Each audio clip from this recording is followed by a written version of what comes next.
Welcome, everyone. This is the Committee on General and Housing, and it is the afternoon of January 10th, Friday, 2025. And we are going to hear, we have two witnesses for this afternoon.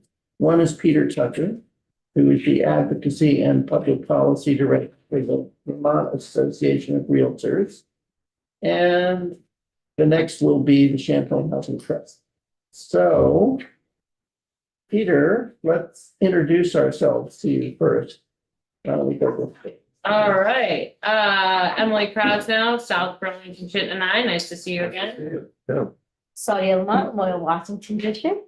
Good to see you again. Hi, I am Elizabeth Burrows. I represent Windsor One, which is Brownsville. West Windsor, Windsor and Brownsville. Yeah. That's right. I'm Mary Howard. I represent Rutland District 6. Yep.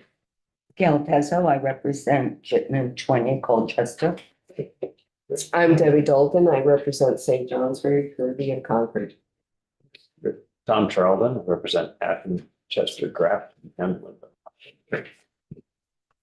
Joe Parsons, the representative from the stunning towns of Newbury, Topsom, and Groton.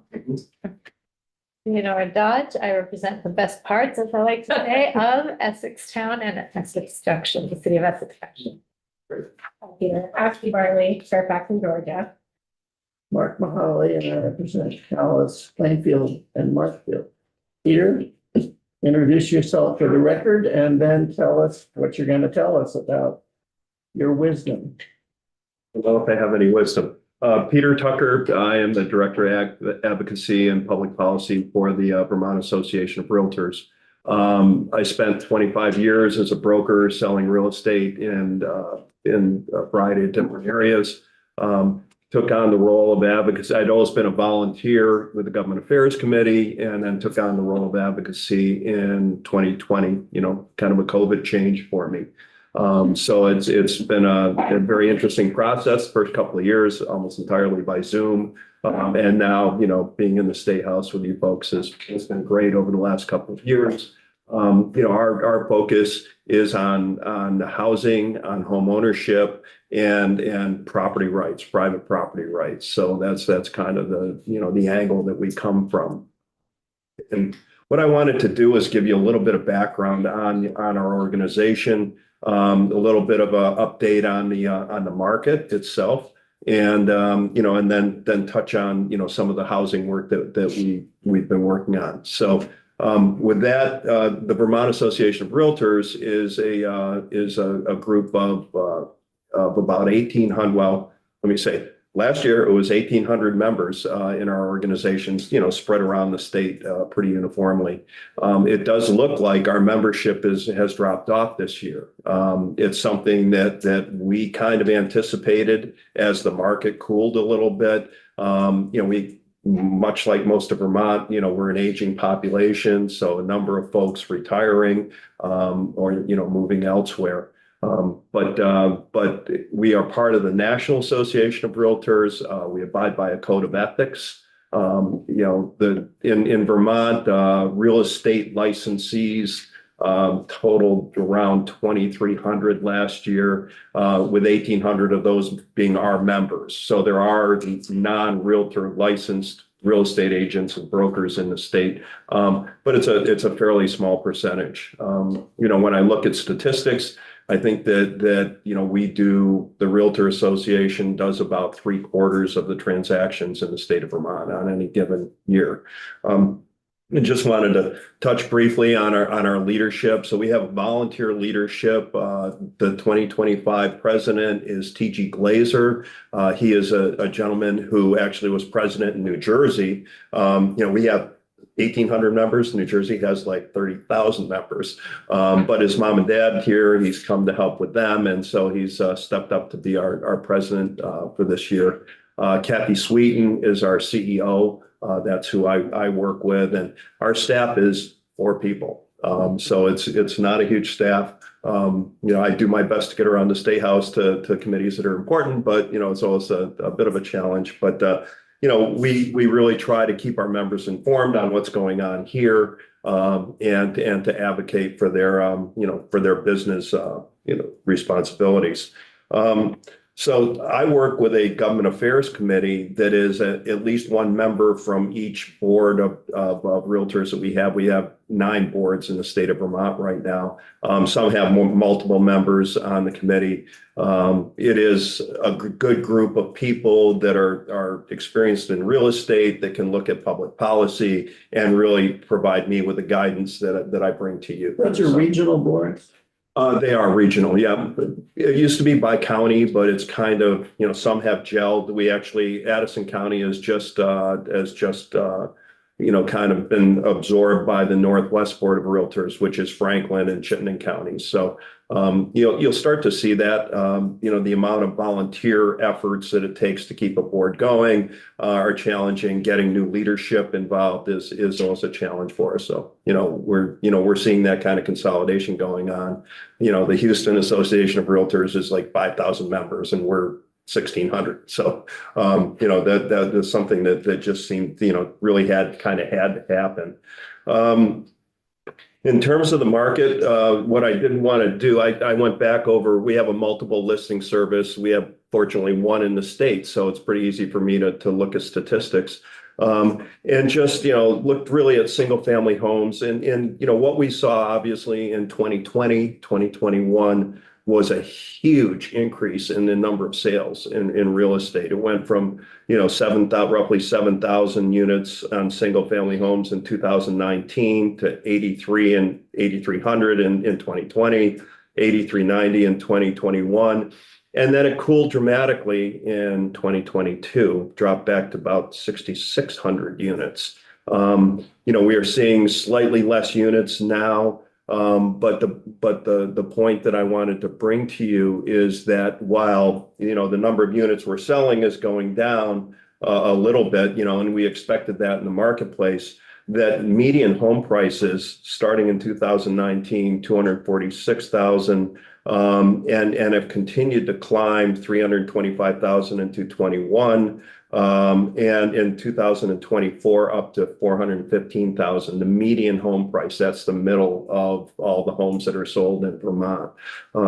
So if I look at a monthly data set, that has actually kind of come back down to earth a little bit more. I think that the peak of home prices going up is we pretty much hit it. I'd expect to see slight declines. Inventory is up about 15% over a year ago. So that, in the law of supply and demand, if you have more inventory, you typically are going to see some relaxing on prices. I did want to share Inventory. That means houses for sale that have not been purchased, that are placed for sale that have not been purchased. Yes. Yeah, over the course of the year, right? So, and most are put on the market and sold. So it's a flow of,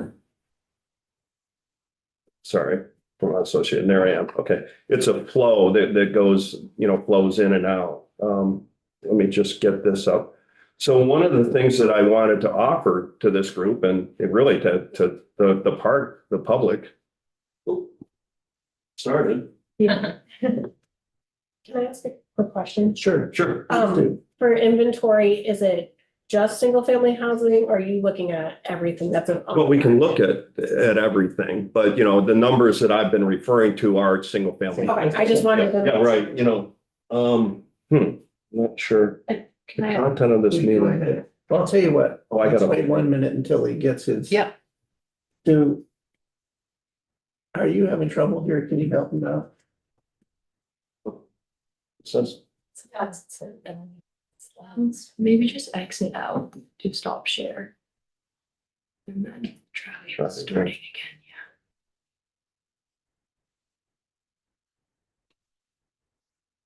share that. Any better? Shoot. I'll do it from my computer. Does you have his slides? Okay, Peter, let her do it for you. Yep. While she's doing it, Elizabeth, you had a question. Oh, sure. I actually have two very brief questions. One is, have there been in that growth time that you're talking about, have there been any unexpected geographical areas of growth? I think Chittenden County is always going to be the lead, Right. and not really. I think that it's been more or less uniform, or what you would expect, not as much activity in Northeast Kingdom and Right. that sort of thing, but no aberrations No that, new hot areas. yeah, no, right. And my other question is, I noticed in Windsor, Vermont, that there are quite a few houses that have gone up for sale, and I suspect that that's because of the taxes, Because of the rise in property taxes, yeah. The people can't afford to live there. Do you have any sense of whether that is? Anecdotally, Accurate or not? yes, but certainly statistically, I couldn't confirm that Okay. exactly. Yeah, Also, right. Go ahead. And I can work without it this if it's, I'm curious. It might prove to be the case. Yes. Oh, all right, I'll get it in quick. I'm curious about how deep I can't recall from peers or last year, but how deep your data goes. I'm curious if you can tell me if you've seen a rise in private equity ownership coming into Vermont, and what you can talk about that if possible. right. We have not. Okay. And, but once again, that could be just under the surface that, it's not big enough for us to zoom in on. I think there are certain folks that are buying multiple property, and especially when you look at, resort areas and then short-term rentals, you've got to suspect that there are owners that have multiple properties in those areas. Yeah, I was thinking of more about single family homes and some other states that are looking at some of that information and data. I don't think we're big enough to really attract a lot of private equity. That's an opinion, that's not a fact, but it certainly feels that way, because we haven't seen any of those big movements, Peter, your slides are up. What would you like her to do? I have the three links you sent me. I don't know if you had slides you also wanted to have. No, this is really it. I just wanted to show you this. So this is, so if you let's go to market data. Actually, oh no, you know what? You may be able to just scroll up. Sorry. Yeah, and hit market review right there. So this is called Domus Analytics. It's on the VAR website, in the link that I've provided. And it is a tool that allows us to really toggle, amongst different kinds of relationships. You can check property types. You can go single family home, condos, land. This is where, new listings and average active inventory, you can see active inventory up 14.5%. And this is a 13-month period. You can switch that to year to date. So it's just a really nice tool. And this is updated constantly by our multiple listing service. That's the data feed for it. So for instance, median sale price 345. The number that 415 that I had set for 2024 was for the entire year. And you can see that, it has risen past that number and is now starting to decline month over month, down 8.5%. And that'll bounce around quite a bit depending on, kind of the frequency of the market. But it's something that's available to the public. The back door has much more detailed analysis for our members to really dig into things. If you wanted to dig into towns or counties, things of that nature, let me know and I can connect you with a realtor in your area. I've been out of practice for a couple of years and I'd want to have somebody that's an expert in the area, but they can do that. And at least these first 3 pages are available to the public generally, and I think provide some pretty good market input for everybody. What I wanted to do next, and if you could put either one of the maps up, I guess that I provided here. Is talk about housing. And, I think that Act 181, which was the Act 250 bill from last year, created interim exemptions that really have helped with housing. you know, in terms of, yeah, so hey, can you just zoom in a little bit? So this map is by Agency of Commerce and Community Development. You know, one of the things I heard the governor say yesterday was, you know, we've got to really work on housing in these rural areas. But if you go, can you zoom some more? Thanks. And I apologize. I think I'm out of memory with my laptop here. I got some work to do. You know, as much as you know, big cities and that sort of thing have opportunities to create more housing. You know, a town like East Randolph, that bubble around East Randolph is a quarter of a mile. That was the interim exemption that we passed that goes through 2027. Somebody could build, oh, North Tunbridge. I was talking about North Tunbridge earlier. You know, I don't think somebody's going to build a 50-unit a housing complex in North Tunbridge. But, you know, the ability of builders to not have to worry about getting above that 10 unit, you know, the rule that's been in Act 250, you know, so they can continue to build, not necessarily big projects, but, you know, they don't get to 9 units and go, oh boy, if I go to a 10th unit, I'm in Act 250. And this is universal across the state. These interim exemptions are in place until 27. I was at the White and Burke Development Conference recently, and Peter Gill, who's the executive director for the Natural Resources Board, the LURB now, but the Natural Resources Board, you know, as they had a room of, you know, 100 and 120 developers and attorneys and that sort of thing. And he said, is anyone, you know, using interim exemptions? And like a dozen hands popped up in the room. And I think that this is a great interactive tool. You can scroll around to wherever your communities are and take a look at it. And every village in Vermont has this opportunity to expand residential development in an area 1/4 of a mile around the village. In cities, it's up to 75 units. In villages, it's up to 50 units. And it's there, you know, it's there through 27. You got to get up off the mark and start building. And this is something that I'm going to encourage our members to really talk about in their communities, you know, because we've got this limited opportunity.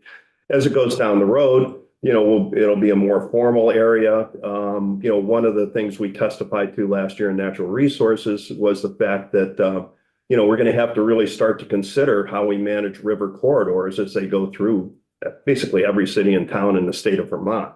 And, you know, if you're going to look at those and not really want to incent housing in those areas, you're going to have to expand the communities out so they can be adjacent, but have housing in those other areas. And that's the 1/4 mile circle was kind of a rough way to do it. The Planners Association is going to do it in a more thoughtful way, you know, looking at topography and where, you know, whereas you can effectively build residential housing.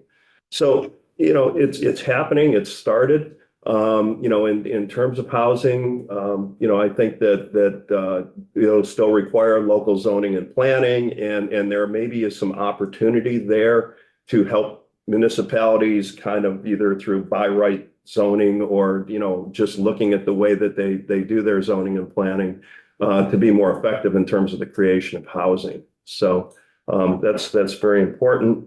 You know, from our perspective, you know, we're really focused on home ownership, but we've worked hard on housing over the last couple of years because we knew, it's a crisis. Well, it's been called a crisis. Some would say we created it by ourselves, so it can't really be a crisis.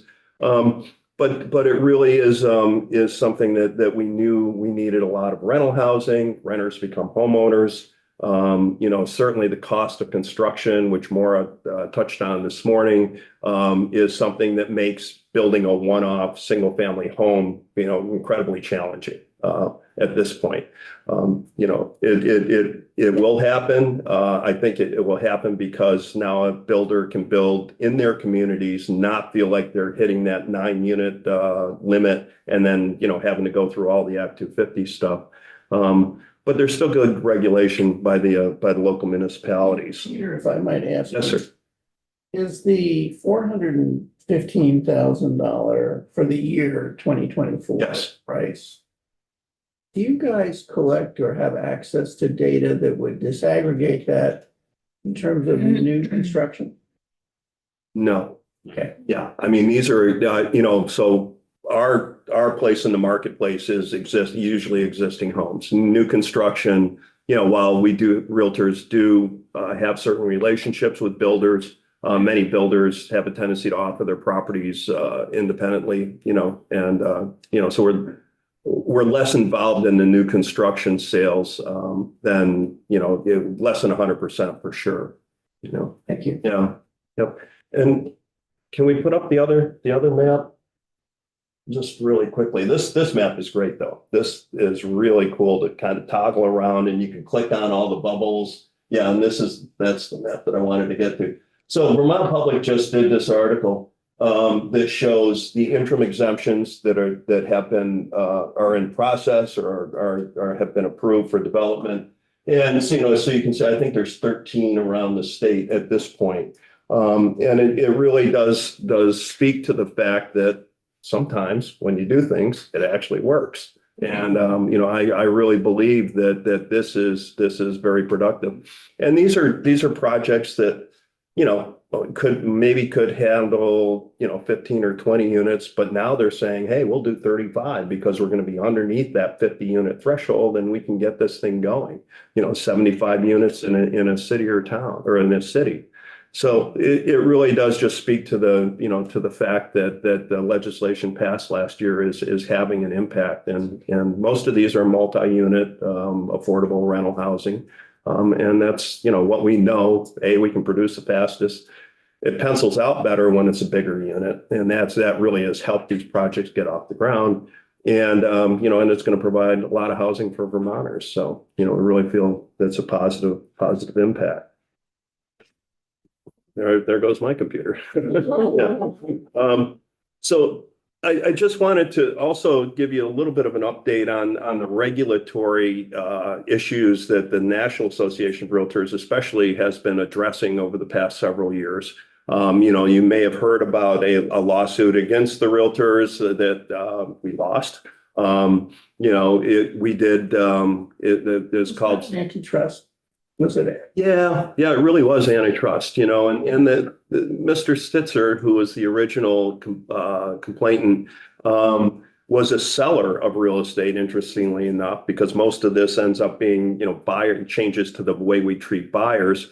And we had always had this cooperation agreement, which is, I think, was deemed to be antitrust, that said, you know, the seller will offer part of the commission to a buyer's agent that brings a bona fide buyer to the property. I always viewed that as a marketing piece. You know, in other words, you know, if a seller's willing to entertain that buyer, then there's a value to that. But it was deemed to be not appropriate. And part of it was the buyers then didn't really have any control over, you know, what that fee looked like and was, you know, and I want to step back to 2019, where we entered into an agreement with the Department of Justice to do a couple of things. One, to make sure that buyers agents did not represent their services as free, because if they're getting compensated by the seller and the buyer's paying for the whole deal, you know, it isn't free. The buyer is essentially paying that fee. And the buyer wasn't able to negotiate that fee. And that is really what Stitzer Burnett, the court case, you know, determined. So in 2019, we had an agreement with the Department of Justice. There was a change of administrations in 2020, and the Department of Justice backed out of that agreement. But what we had done in the meantime was to say, look, you know, we will not represent, you know, buyer services as free. We will not sort. One of the other things that the Department of Justice was after was to make sure that you didn't promote certain properties over others based on the commission that was available, you know, to be fair to everybody. And so we instituted those changes, and then the Department of Justice withdrew from the agreement. But we kept the changes because we knew, you know, I mean, these are things that just should happen. And so that was kind of happened. We've appealed. It's kind of gone back and forth in the courts, but so suffice it to say that the Stitzer Burnett lawsuit against the National Association of Realtors and most of the big brokers out there kind of took precedent, and that occurred in 22 and 23. It was a trial in Missouri. It was it was a jury trial down there, and they found for the plaintiff, and so then we entered into negotiations, and it actually eventually reached a settlement in 23. That required a bunch of other changes, in addition to buyer agency, that buyers would be or buyer's agents would be required to provide a contract to the buyer, clearly identifying the amount of compensation that they were going to have. In Vermont, we've been using buyer agency agreements for like 15 years, not universally, but, certainly it's there. So in terms of changes of practice, trying to be fair to buyers, to be transparent on the compensation piece, it all came out of that agreement. That agreement was agreed to last year. It was actually the final court hearing on it was in November, and the judges signed off on it. So we made all of these changes along the way.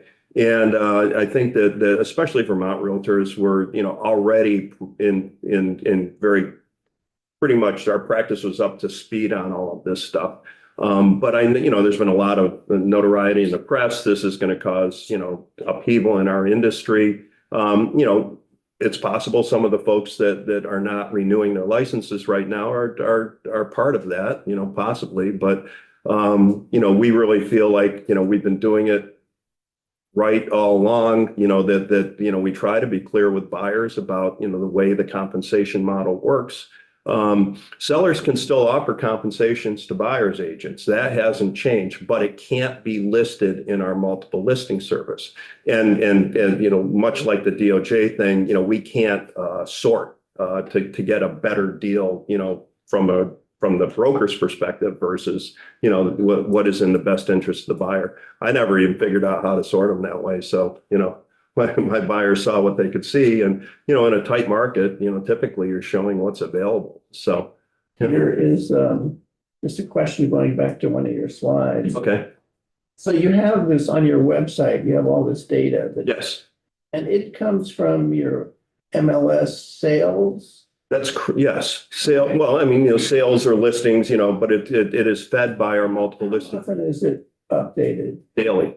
Daily? Yeah. Okay, It's not real time, but I think, it's like an overnight feed. okay. Yeah. And this is, So when a realtor makes a sale, even if they're not a member of your organization? well, if they're a realtor, they're a member of the organization. If a real estate agent, If they're licensed, but. no, there's possibility that some of those sales are not included in this data set. However, even non-licensees have access to joining the multiple listing service. It costs them a few dollars more. Okay, so but they can be in there. it's through the MLS. Anyone who participates in the MLS makes a sale. Yep. That sale price is put in the MLS, That's correct. Yes. please. Thanks. And so private sales are not. Yeah, typically not, but sometimes if an agent has been, kind of aware of it, they can enter it as a to keep the data more accurate. I don't think that happens a ton though. I think if it's truly a private sale, private buyer, private seller, that it doesn't hit our database. Mm-hmm. And as I said in my initial thoughts, we do around 3/4 of the transactions in the state of Vermont. So, so there is that other piece, non-realtor members and then private sales. Well, aside from that, it's pretty current. Yeah. And over the course of time from year to year, we're looking at the same data set essentially. So it shouldn't vary greatly. Any other questions for Peter before he concludes? Great. And if I may, just a couple of things that will be coming before your committee. We in 2019, way back before COVID, before the Stitzer-Burnett agreement, but the lawsuit and, subsequent agreement, the Office of Professional Regulation started a review of the profession of real estate. They did not bring it to the next legislative session, but they did actually file it. I believe they filed it with this committee, GovOps, and Senate Natural. I know they filed it with Senate Natural. And it's a review of the profession of real estate. What's interesting about it is it truly is a 5-year-old report and does not take into account many changes that we made on our own because we felt like it was the right thing to do, and certainly not the changes that were required at the national level by this lawsuit. So they may, OPR, the Office of Professional Regulation, may, want to hold a hearing on that. And we certainly, would like to be part of that discussion. They don't require any legislative changes, so it's not critically important for this committee. It goes right along with all this, the Department of Justice stuff and the lawsuit, kind of meshes with it. But it is, kind of outdated, if you will. So, we've been talking about it. And the reality is what will happen is that the Real Estate Commission will take up rulemaking, probably in the second quarter of this year. And we've already had discussions with the Secretary of State and the Deputy Secretary of State, to say, look, we want to be helping and active in this rulemaking process. And we actually have a work group that's been working on it for the past 3 or 4 months to prepare, for rulemaking and the legislative process. So, that's kind of the last piece of the regulatory front on our part. But I just wanted to give you, kind of a general background, kind of what we're up against and what we're seeing. And I think that I appreciate the work of this committee. It's been great over time, and I look forward to continued good relationship with all of you. And I, just thank you for, I think we've done something to help housing. So appreciate it. Thank you very much. Mhm. You're appreciated. Nice to see everyone. Oh, I've got a new laptop. No, I think it actually was low power, so. So I think our next witness is with us on Zoom. Our next witness is Michael Monty, who is the CEO of Champlain Housing Trust. And when Michael joins us, what I'd like to do is introduce the committee to him. Good afternoon. Can you hear us, Michael? I can, and I thank you and for inviting me to participate, and I appreciate it. And I did listen to the introductions for the last speaker, Great. but I'm glad to go again around again. No, I think with the permission of the committee, we'll dispense with the reintroduction. If any of you feel compelled to tell them your name again. All right. Thank you. Well, we'd like to hear from you, Michael. Please state your name and title for the record and proceed. Thank you very much. Again, I am Michael Monty. I'm the CEO of Champlain Housing Trust, and I have been CEO since soon after COVID started, more or less. I have been working for the CHT for about 15 years, and prior to that, I did work for the City of Burlington in the Community and Economic Development Office, and I've spent some time in the legislature, and I appreciate, frankly, all the levels of service that you all provide to your communities. I really do appreciate public service. Michael, for your information, let's see, 6 of us are returning to this committee. 5 of us, is it 6 and 5? Yes, and 5 of us, including myself, are new to it. Okay. Okay. Well, and I'd be glad to try to bring you up to speed about what we do, and be glad to also wander off into other areas of housing, housing policy and housing programs. I did provide your staff with a PDF, and so I'm not too sure if they are responsible for making that happen or if I share that. Do I share that? It's on the website, but if you're going to refer to it, I think sharing your screen would be great. So I should share it, yes? Yeah. Yes. And if you have trouble with that, let us know. Let's see how it works. Can you see it okay? Yes. Okay. And can you still see it? Did I mess it up? No, I'm not. Okay, excellent. Okay, good, good. So I really know, I know that being in person is important, and appreciate the allowing me to do this by Zoom. So Champlain Housing Trust principally works in Northwest Vermont, in the three counties, Franklin, Grand Isle, and Chittenden. But we do have several programs statewide, and in addition, because of our size, sometimes we are acting and working with a lot of our and supporting a lot of our nonprofit partners and policymakers throughout the state. Here is our mission. What's important to understand is that everything we do is permanently affordable. That's a very key part of who we are. And also, let me say that our board of directors is elected by the membership. We are a membership organization. And the component of our board is important because a third of our board members are residents, either renters or homeowners. And a third of our board members represent municipalities in the region.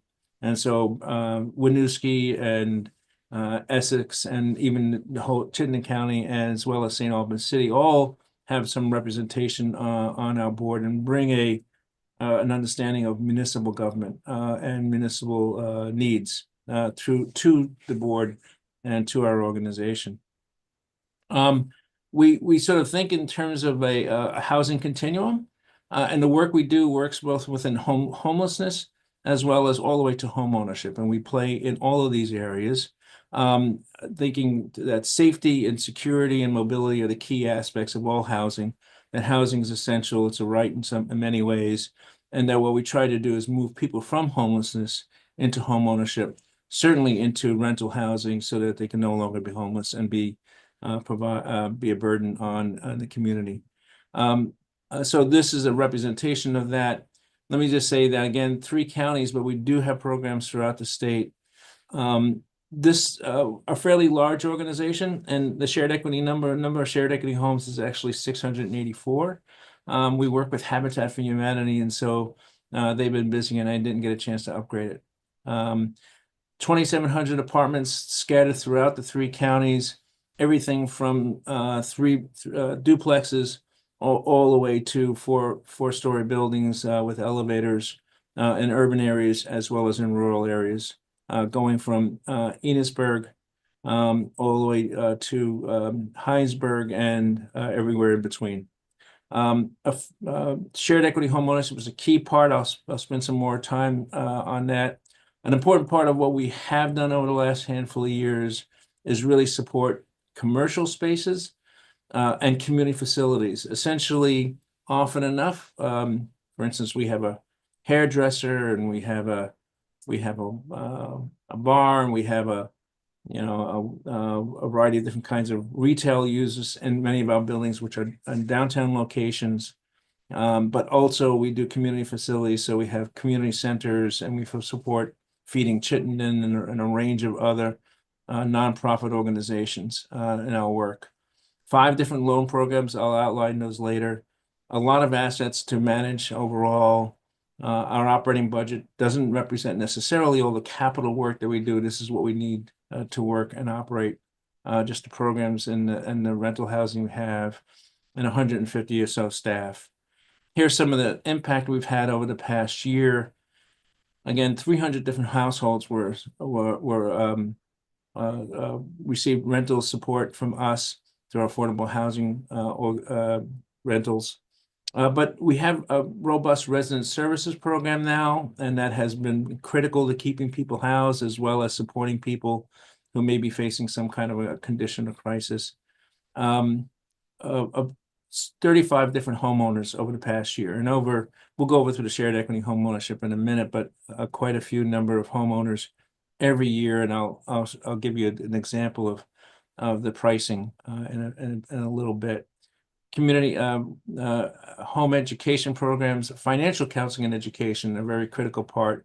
Moving people from rental housing into home ownership is a key part of that, but keeping people in rental housing who may be facing a financial condition is a key part of what we do in financial education right now. And again, 5 loan programs, $4 million distributed. Now loans are fairly, let's say, patient.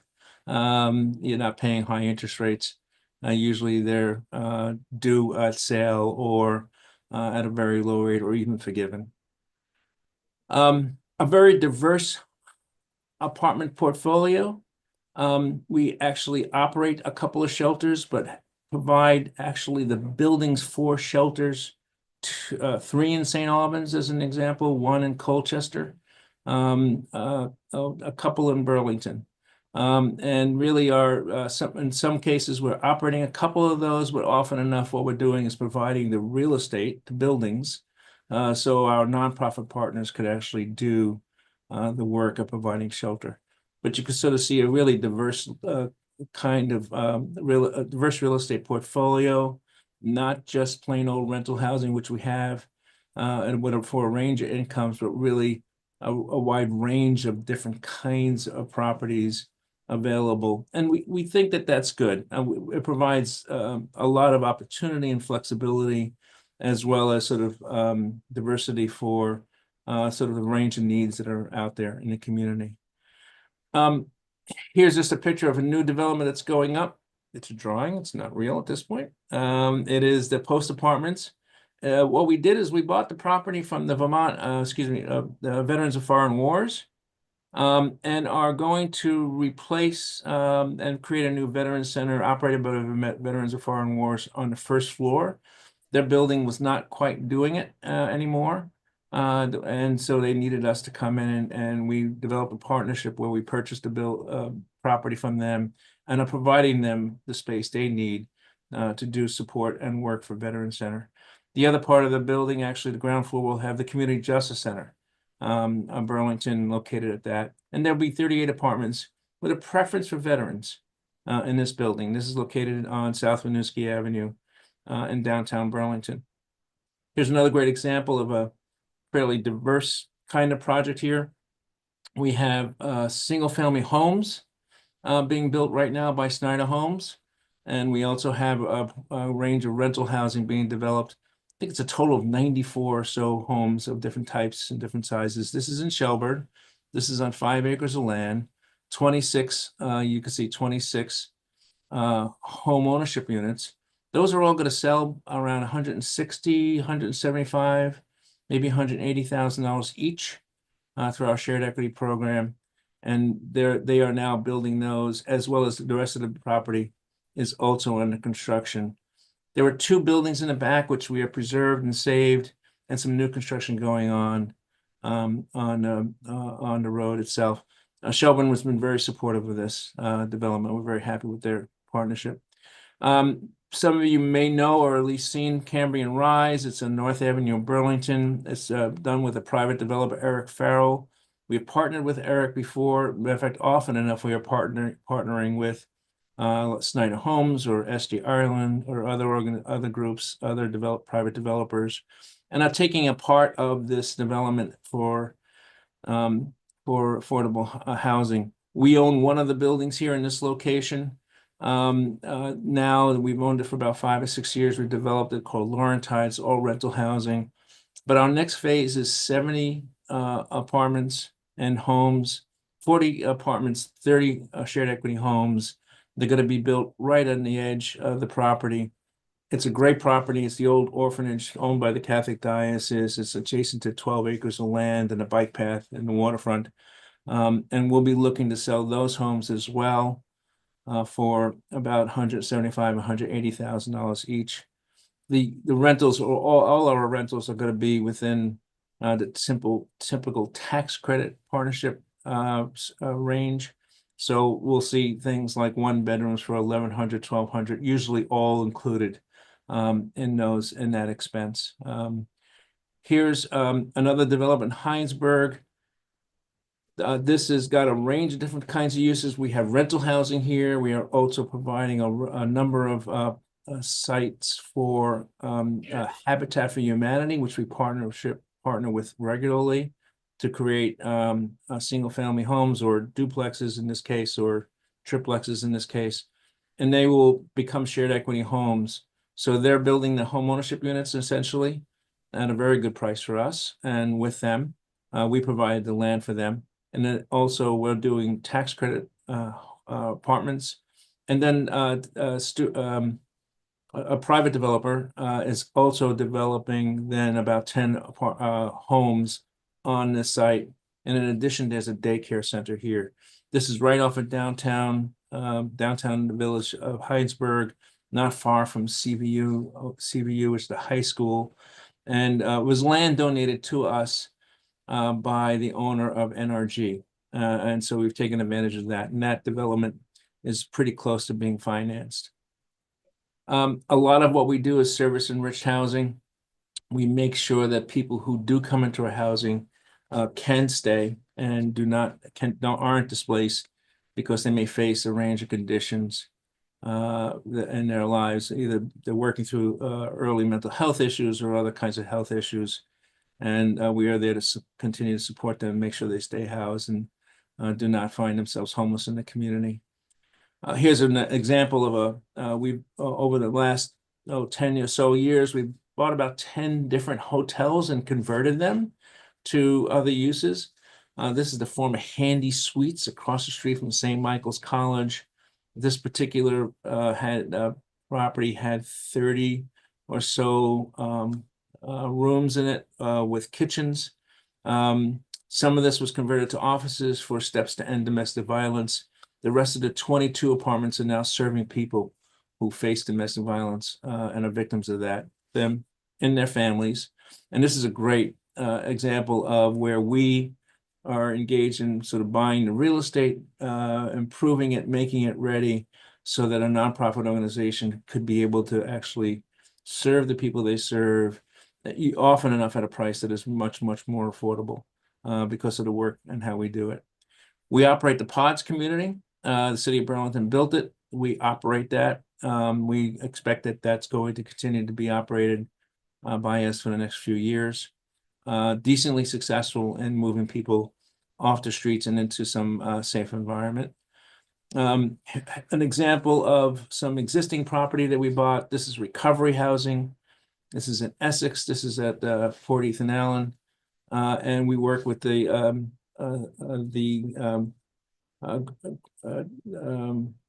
group, names escaping me, that does recovery housing here.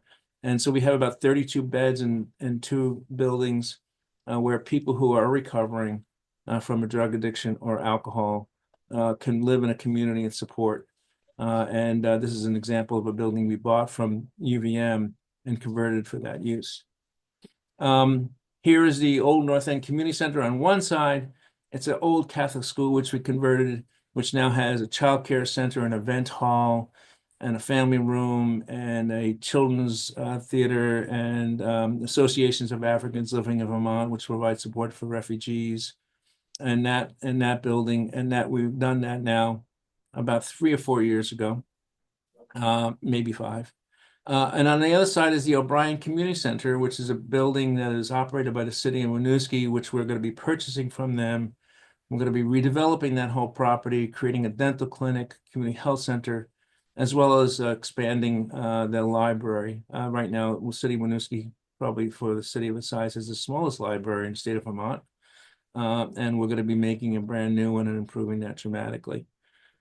These are the 5 loan programs that we have. Home repair for homeowners who are very low income. We work with the state of Vermont on that one. Manufactured housing down payment loan program. Again, this is throughout the whole state of Vermont. As for the manufactured housing loans. We've been doing that since Irene. When Irene happened, nothing was impacted here in Chittenden County. So we stepped up and said, let's do this program. And it's been decently successful over its 10-year period. The VHIP program, which you're familiar with, last couple of years, we've been working on developing housing, better housing for farm workers. And the homeownership equity program provides additional down payment assistance to people of color. And I could spend more time talking about that if you wish. Shared equity home ownership works pretty straightforward, basically through land lease or covenants. We control the resale price. So when we sell you a home for $160,000, $150,000, let's say, but it's worth $400,000, when you go to and sell it, you don't get to keep all the money on the resale, you get a percentage of the money. What that does is it allows us to both build wealth for the individual families, but also provides an opportunity for the next homeowner to buy and own an affordable home. Many of our homeowners. Question about that. Just trying to understand how that works. First of all, let's say a unit costs $500,000 per unit. Yep. And you're gonna sell it for, I'm rounding numbers just to make it easier. Yes, You're sure. gonna Thank you. sell it for 150. Yes. So, all right, so where does the 350,000 come from? That comes from all your sources of income? We have gotten private donations. It comes from state tax credits. It comes from Vermont Housing Conservation Board and some of their grant sources. And so we will take, we've also used over the last year and gonna use again, something called the New Market Tax Credits, which is a federal program. And so we'll bring in a variety of different sources to take the $500,000 home in your example down to 150. And then basically that doesn't accrue to the new home, to the homeowner we're selling it to. We hold on to that essentially. Right. And when we go and let's say that home goes and sells for $600,000, the new homeowner will get $25,000 appreciated value. We'll keep the $75,000 to make sure it stays affordable. We will sell it then to the next person for, instead of 150, maybe 175,000 because of other costs associated with increasing values. But essentially it keeps that home affordable. We retain essentially the subsidy, and the individual still walks away with an appreciation, as well as the mortgage payment they made, as well as we take into consideration any major capital improvements that they made to the property. And so most of our homeowners walk away with enough money to go ahead and buy another home in another location. So in that example, 500, 150. If the house sells for 600, They'll walk away with they'll walk away with 25%. $25,000 of that 100,000 appreciated value. And Appreciated. so, yeah, and so that 150,000, whatever they paid down on that principal, like any the rule of thumb, the real estate guy could have told you this, and the rule of thumb is you want to hold on to your home for 3 to 5 years before you actually sort of make some sense out of the initial costs. And so our typical homeowners are holding on to their homes for 6 or 7 years. And then, again, taking down some of the principal value that they had, and gathering that as well as the appreciated value. The good thing is that you don't have to sell your home either. And the other good thing is that we don't ask you about how much money you're making. If you make a lot of money, that's great. If you're making less money, we're sorry about that, but that doesn't impact us in any way. We don't ask you questions. Your children could live in it, after you pass on. And it really has all the benefits of home ownership, other than the fact that we have this shared appreciation that happens because we made it available to you in the first place. But you can't pull a second mortgage out. We'll work with folks around that, depending upon how long they've been in a home, and we will look at that with them. You have another question here. If you own a home for 3 to 5 years, you're not getting a second mortgage as well, typically. But if you have the home for a decent period of time, we'll work with you on that. We also have loan programs internally for our shared equity homeowners where they can come to us to perhaps make some repairs and get other kinds of improvements to their property. So we work with our homeowners within our own portfolio. You have another question here, Lenore. Thank you, Chairman Holly. I think this is a really tried and true program that works for so many people. I'm curious whether the sort of monthly payments are comparable to rent, or is it much less or much more or about the same? And then my second question is whether you think that it can be applied in the rest of the state, because obviously most of these examples it's called Champlain Housing, and it's mostly Chittenden County, but I'm sure that a lot of folks would love to see similar programs outside of, right? Yeah, I appreciate that. And a couple of things is, one, there are about 1,200 shared equity homes around the state. So there are shared equity homes in other locations of the state, and probably Central Vermont has many of them, but they do exist throughout the state. And we certainly, so it can be replicated, it can be done. Great. the market, it works best in a market which is a little stronger, I would say.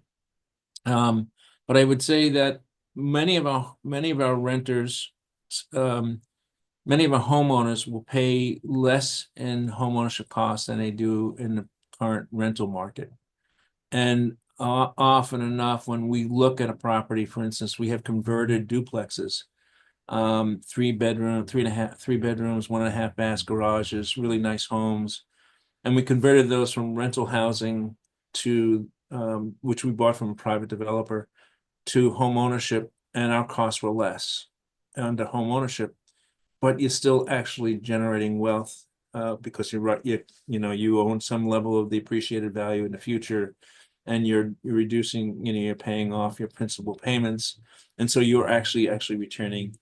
You're doing well financially, and we find that at this point in the market, we are beating the market rents, certainly in Chittenden County and probably in other parts of the state as well. I think you'd see the same thing happening. So the issue really to moving into home ownership is that you have to have good credit. So we work with people on making sure that their credit can be good. We do like to see people have some amount of down payment assistance, so we know they have some skin in the game up front. Not a lot, but a little bit of money. And frankly, it's a popular program. We have a waiting list. We sold 35 homes this year. And the great news is once we build up this portfolio of homes, we are selling 35 to 40 homes every year. And as we we'll be adding another 26 over the next year. So we'll be selling about 55 or 60 homes over the next year, and that's a pretty large number of moving people into home ownership. I can continue. I have a Go ahead. We have a question. I've got a quick question, and it's from, I was just looking up what I heard, either you or you, I think you said it last year, about the PODS program.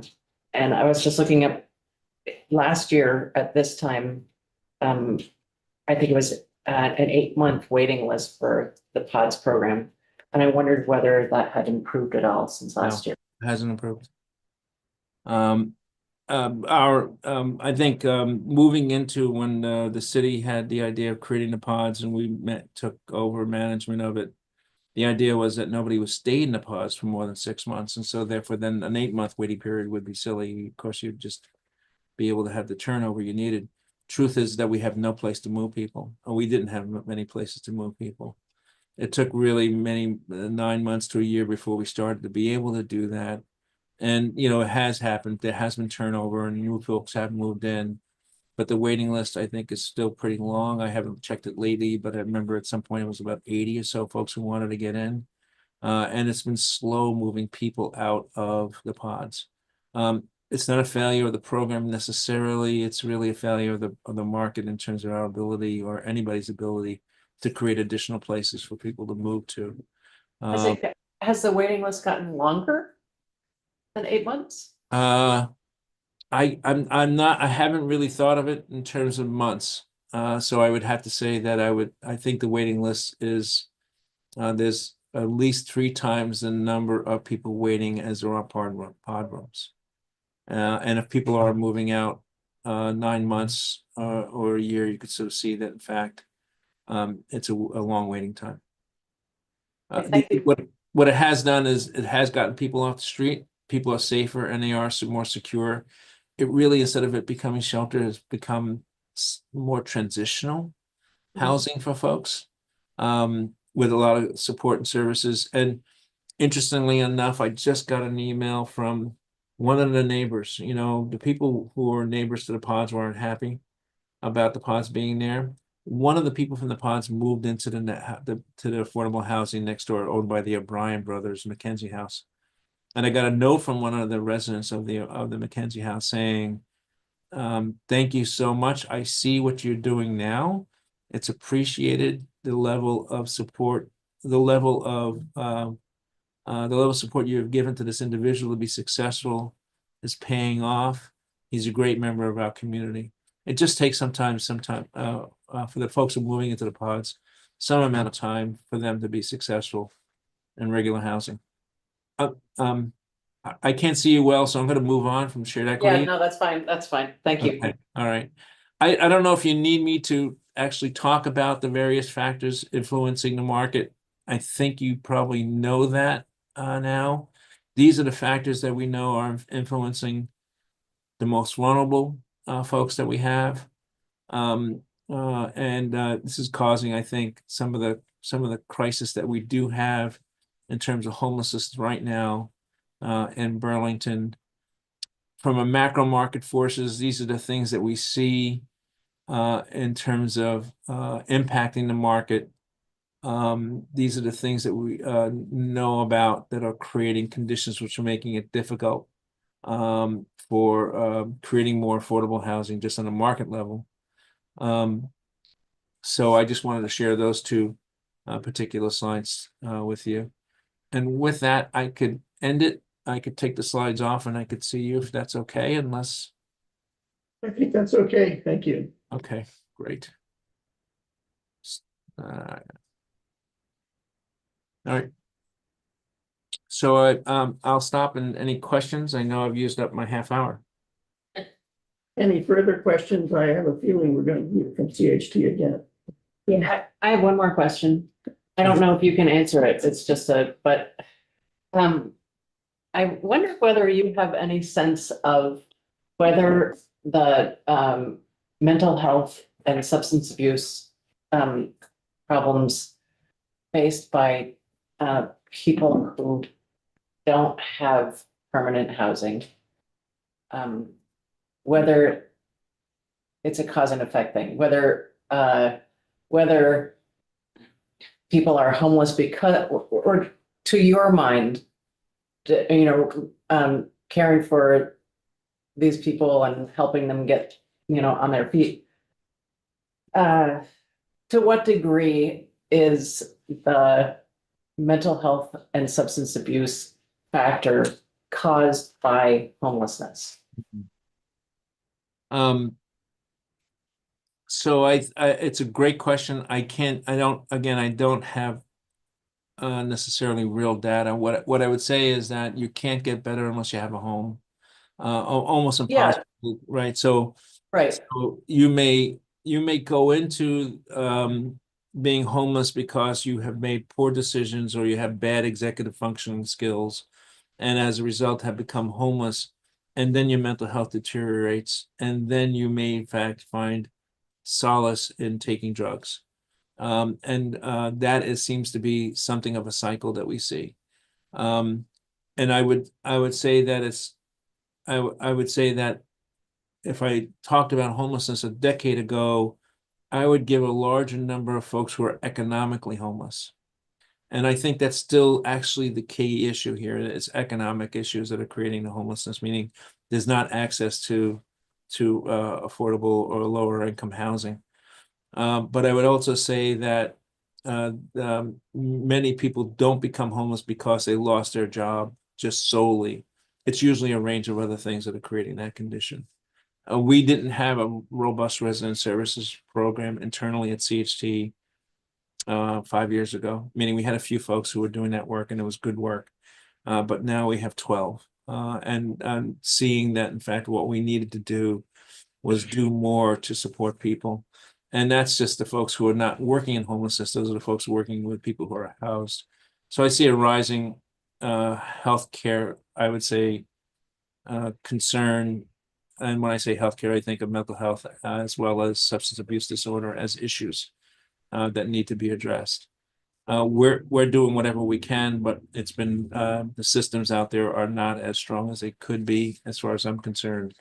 And frankly, we could use better systems of treatment. And as I say that, if you talk to any drug expert right now, they're saying that there is no systems of treatment for the kind of drugs that are now on the street, meaning that they are resistant. If you did heroin, you did methadone, and you can move through heroin addiction. That exists for some of the drugs that are currently on the street, and that's been the difficult issue. You can't take someone, put them into treatment easily, and get them to being perhaps sober or safe. That doesn't mean that people can't do it. It can be done, but it's really, really hard. And this is what I'm told, really, really hard under the conditions that we have right now. And it's certainly hard if you're on the street. I mean, I having worked with homeless people now like 30 years ago. And so it's been a while, but it was a different scene and different causality back That's right. then. And so I guess what I'm asking is, would a better investment be in upstream in mental health and rehabilitative services, or would it be a better investment? I mean, or both, obviously. Yeah. Because the problem is the problem and we have to deal with the problem, obviously, but would it alleviate the problem more to make an investment in those factors, which were more of the cause 30 years ago? I just don't know whether it's more now because of the cost of housing or because of the same factor. I mean, there are some fairly well respected books out now, which basically say that we can have the same conditions like this in markets where there's a higher vacancy rate and the cost of housing is less, and there's less homelessness as a result, because there are choices that people can have. If they're homeless, they have other choices and they can be housed and still maybe have those same issues of mental health and, and substance abuse disorder issues, but at least are housed. And the thing is that there's no room in our market at all, zero room for that. You have to solve that and get people into housing, and it simply doesn't exist in the market that we have.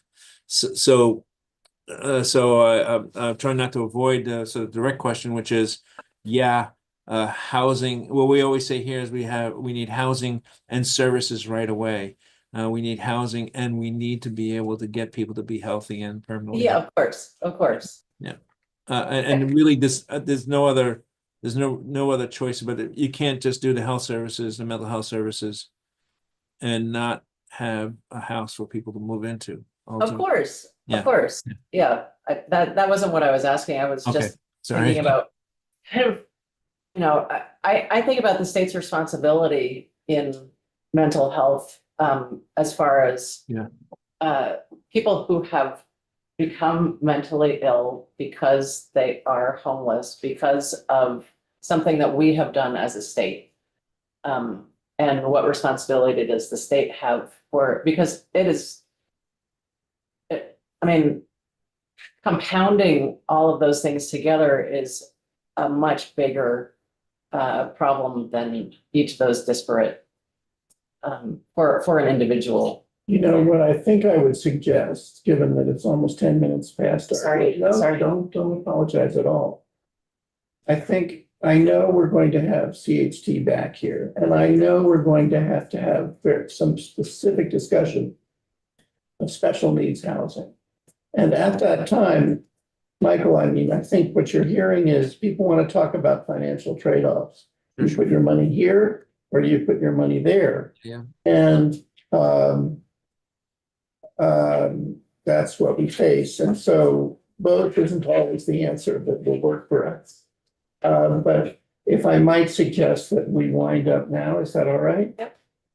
I know. I got nowhere to go, Mr. Chair. I have nowhere to go if you want to spend the rest of the afternoon.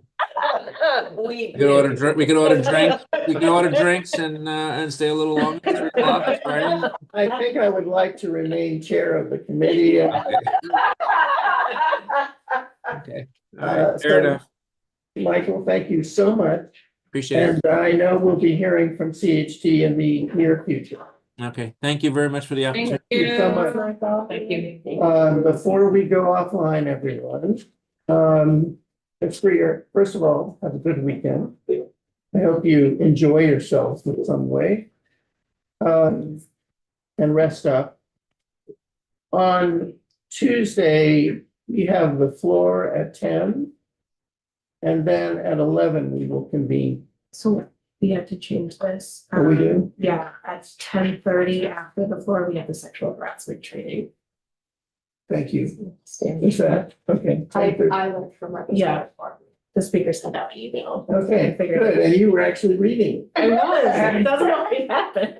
Okay, so it looks like, well, is that That's sexual harassment training It's about. in committee or is it? No, it's on the floor. It's on the floor. I'll remember.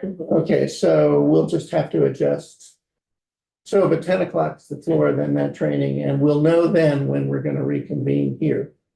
And do you have an idea of what the themes are gonna be for next I week? think, first of all, we're gonna we have a need for a chance to meet with our alleged counsel, to meet with security people. In other words, that kind of housekeeping stuff is gonna happen. We're gonna finish up, like with Gus Seelig from VHCB, we're gonna finish up what I would call our sort of broad brush introductory. And then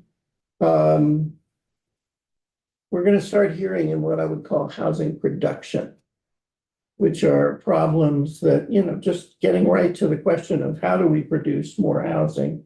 And we'll be hearing from Twin Pines Housing Trust, another housing trust, Kathy Beyer, who is at Evernorth, which is a developer, but a syndicator too, will be talking to us.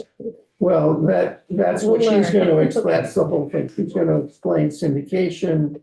We're going to have one more person who should have been here this week, but the introduction, which would be Kathleen Burke. She's at the Vermont State Housing Authority. And then we're going to get a little bit into some of the land use and other barriers. Peter Gregory from Two Rivers Ottaquechee, and a number of people from the regional planning commissions, rural areas of the regional planning commissions. Well, that's so far. Okay. That'll take us for the first half of the week. Thank you. Does that answer your question? It does. I just want to be able to go back through the last 2 years and look at, so I can ask questions about the Good. progress that's been made. Well, and all of this will probably by Monday, we'll probably be revising.